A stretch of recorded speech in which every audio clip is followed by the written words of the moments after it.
തണലിന്റെ pharmacy കുറ്റ്യാടിയിലുള്ളത് നിങ്ങളോട് ആരും പറഞ്ഞില്ലോ?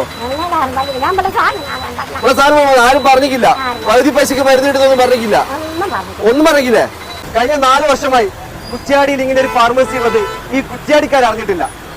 Branded മരുന്നുകൾക്ക് 20% വിലക്കുറവിലും ജനറിക് മരുന്നുകൾക്ക് 50% വരെ വിലക്കുറവിലും ഈ ഫാർമസിയിലൂടെ മരുന്നുകൾ ഇന്ന് ലഭ്യമായിക്കൊണ്ടിരിക്കുകയാണ്. ഉത്പാദന കേന്ദ്രത്തിൽ നിന്ന് ഇടനിലക്കാരില്ലാതെ ഏറ്റവും സാധാരണക്കാരായ ആളുകളിലേക്ക് മരുന്നുകൾ എത്തിക്കുന്നത് കൊണ്ടാണ് ഈ ഒരു വിലക്കുറവിൽ മലബാർ തണൽ ഫാർമസിയിലൂടെ മരുന്നുകൾ കൊടുക്കാൻ നമുക്ക് സാധിക്കുന്നു. കുറ്റ്യാടിയിലെ KMC ഹോസ്പിറ്റലിന് സമീപമുള്ള SBI ബാങ്ക് പ്രവർത്തിക്കുന്ന മാർക്ക് കോംപ്ലക്സിലാണ് മലബാർ തണൽ ഫാർമസി സ്ഥിതി ചെയ്യുന്നത്. ചുവടെ കാണിച്ച നമ്പറിലേക്ക് നിങ്ങളുടെ മരുന്നിന്റെ പ്രിസ്ക്രിപ്ഷൻ വാട്സപ്പ് ചെയ്യുകയാണെങ്കിൽ ഇവർ നിങ്ങൾക്ക് കൊട്ടേഷൻ അയച്ചു തരും. ഈ ഒരു വീഡിയോ മുഴുവൻ ആളുകളിലേക്ക് എത്തിച്ച് നേരത്തെ എല്ലാവരും പറഞ്ഞതുപോലുള്ള കുറ്റ്യാടിക്കാർ അറിയാതെ പോയ ആ വാർത്ത കുറ്റ്യാടിക്കാരിലേക്ക് എത്തിക്കുവാൻ നിങ്ങളും ഇടപെടണമേ എന്ന് അഭ്യർത്ഥിക്കുകയാണ്.